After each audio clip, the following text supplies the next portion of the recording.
আসসালামু আলাইকুম। আসছিলাম হচ্ছে সিলেটের ট্যুরে। তো জি। ভারতীয় আধিপত্যবাদের কিছু আংশিক বিষয় যদি শেয়ার করি, সেইটা হচ্ছে এই যে আমাদের চতুর্দিকে যে ভারতের যে সীমানা রয়েছে, প্রত্যেকটা জায়গাতেই কিন্তু পাহাড়। এবং আজকে যেই নিদর্শনগুলো দেখলাম, আমরা জাফলংয়ের পূর্বে একটা স্পটে নেমেছিলাম, নামটা খেয়াল নেই। শর্ট করেন।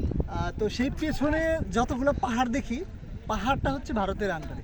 এবং আমরা জাফলং যে গেছিলাম, যে জিরো পয়েন্ট আছে, জিরো পয়েন্ট থেকে কিন্তু সব পাহাড় ওইদিকে, সব ওইদিকে। প্রত্যেকটা পাহাড়ই হচ্ছে কি ভারতের তো দখলে। আমি শুনলাম এটা ব্রিটিশরা ডিভাইড করে দিয়েছে আর কি আচ্ছা। পাহাড়গুলা ওদের। হ্যাঁ, ব্রিটিশ তো সেই সময় একটা নকশা দিয়েছে, সেটা নিয়ে অনেক মতবিরোধ রয়েছে। তো আমাদের শুধু হচ্ছে কি পাহাড়ের নিচ দিয়ে যে পানি গেছে, এই পানির মধ্যে দিয়ে একটা বাউন্ডারি লাইন করে নিয়ে গেছে। এখন চলে আসছে সেই সাদা পাথর ভোলাগঞ্জের। এখানে এই যে পাহাড় দেখতেছেন, একদম এই যে পাথরের কাছাকাছি, এইখান থেকে শুরু করে পেছনে বিশাল বিশাল পাহাড়, ওইদিকে আরো বিশাল বিশাল পাহাড় দূর থেকে দেখা যায়।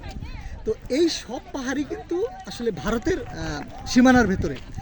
আসলে এইটা আসলেই মানুষের কাছে একদমই স্পষ্ট যে ভারতীয় আধিপত্যবাদ, আমাদের যে ভৌগোলিক অবস্থান, এইখানে কিভাবে তারা আসলে একটা ক্ষমতা বলে বা যেইভাবে হোক তারা এই জায়গাটা আসলে ভোগ করছে।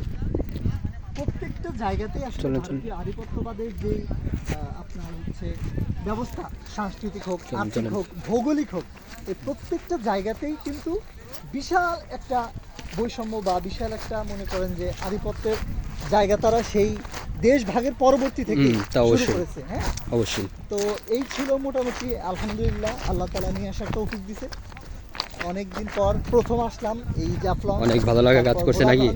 হ্যাঁ, কিন্তু ভালো আরো লাগতো বেশি যদি পাহাড়টা আমাদের হতো, দুই একটা পাহাড় যে আমাদের হতো। এই যে সামনে দেখতে পাচ্ছেন যে এই যে পতাকা, এই পতাকা, এর পরবর্তী এই যে পাহাড় ভারতের, সবকিছু বেশি ডিস্টেন্স নেই। অর্থাৎ প্রত্যেকটা পাহাড় থেকে দেখবেন যে মিনিমাম 2 কিলোমিটার 3 কিলোমিটার বিভিন্ন জায়গায় আগে হচ্ছে বাংলাদেশের সীমানা করে দেওয়া। তো ভালো লাগতো যদি পাহাড়টা উঠতে পারতাম, দেখতে পারতাম। আসলে সেই সুযোগটা নেই।